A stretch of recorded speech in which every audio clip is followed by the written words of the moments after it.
At ngayon naman, alamin na rin natin ngayon din kung sino ang unang face-off ang pasok sa huling tapatan para sa Sabado. Kaya naman, Aaron ng Team Black at Harji ng Team White. Good luck sa inyong dalawa. With an average score of 93.4%. Pasok ka na sa huling tapatan.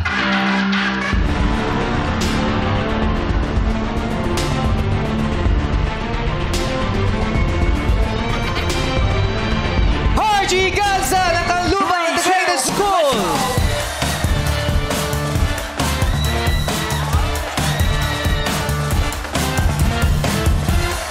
Maraming salamat, Dorado Julina. Dorado Julina.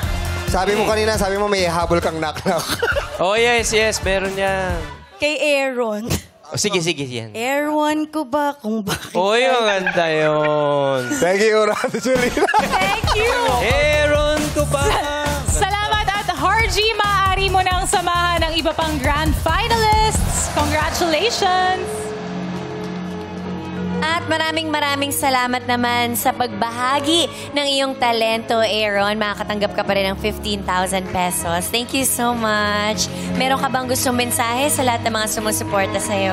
First of all, gusto ko pong magpasalamat po kay God na sa nagbigay po sa akin ng talentong ito. Sa aking family, friends, relatives, sa supporters ko po Aeronautics, sa Barangay Calicanto, and sa University of Batangas. Sa It's Showtime and Tawag ng Tanghalan, thank you po for this memorable journey po, and I will forever cherish it po. Thank you po. Alam tuloy mo, po ang laban and tuloy po ang yes. Tama. Alam mo, Aaron, hindi talunan ang mga hindi sumusuko. Tama. Yes, tama. At saka matibay ka.